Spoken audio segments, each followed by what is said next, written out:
Hello, you guys. Here, Leilani Torres, your artistic swim mentor. And what that means is that I'm coaching from within. I guide you through your sensations, your technique, your mentality through the sport or through your body into the sport.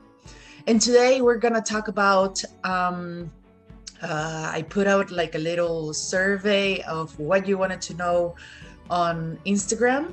And there was a really strong tie between two, and I choose one that is about everyone, like from beginners to masters. So here we go. We're gonna talk about ballet leg, having a full ballet leg dry. Okay, and so I will share my screen here.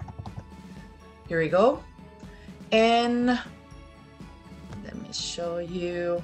Okay, so we have we are in a full layup position, right? We understand that to maintain this position we need to create some efforts.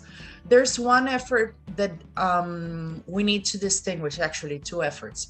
One effort is with the sculling and the second effort is with the body.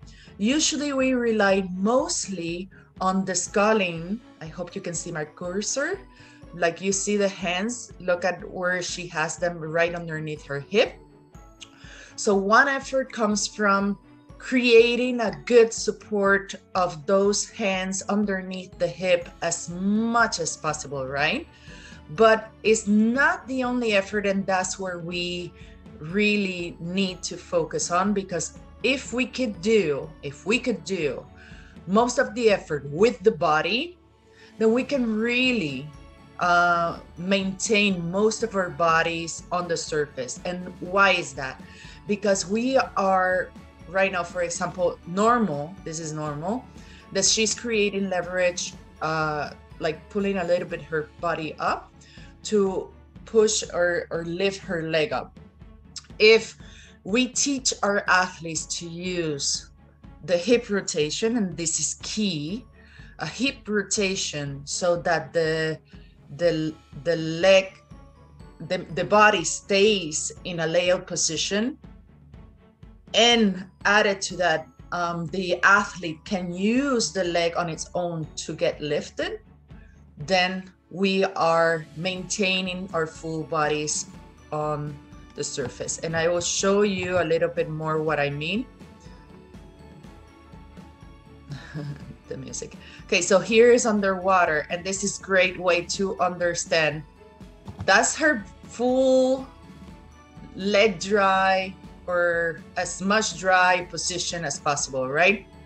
And I'm gonna start from here, because usually what we get taught is that our chest, you know, that presentation needs to be like super dry and all over the surface of the water. Is this right? Can you resonate with this? If it's so, let me know, because I've known like my whole life that we want to have that presentation over the surface of the water.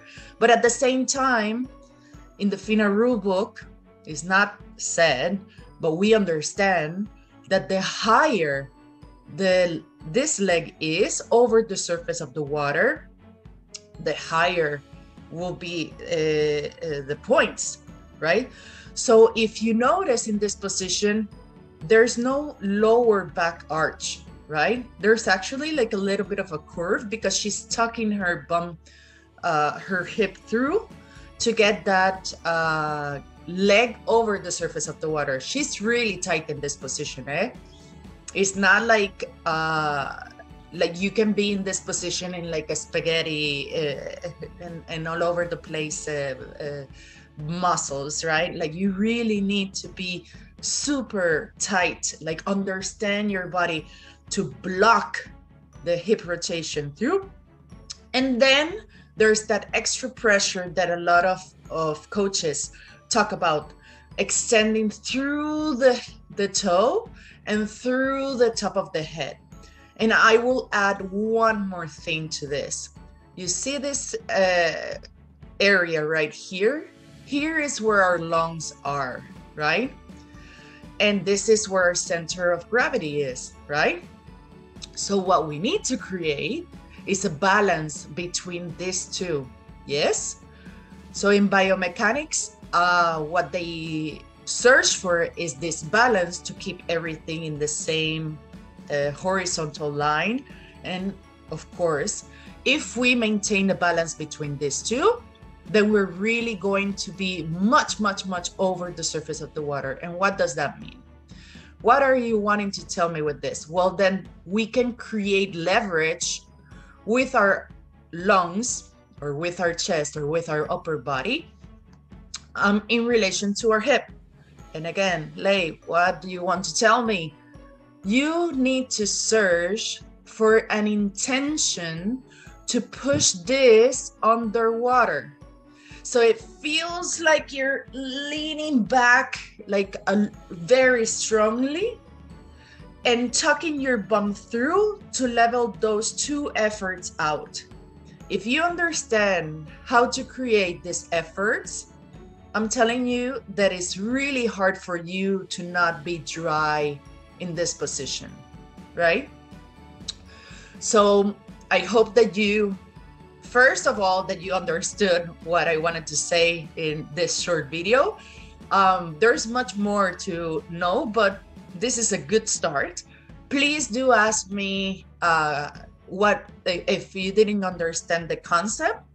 And for exercises, just make sure that you, if you want to, there are some exercises, but if you want to create the efforts, just make sure that you use external material, that you work only with the body on its own, and then you add the sculling, you know?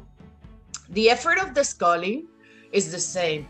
You always need to do like have your hands facing the bottom of the pool and push through so that you go over the surface. Like this is the support. But if you really do the body work, then you're much more like the possibilities are higher for you to be dry on the surface of the water. So was this helpful?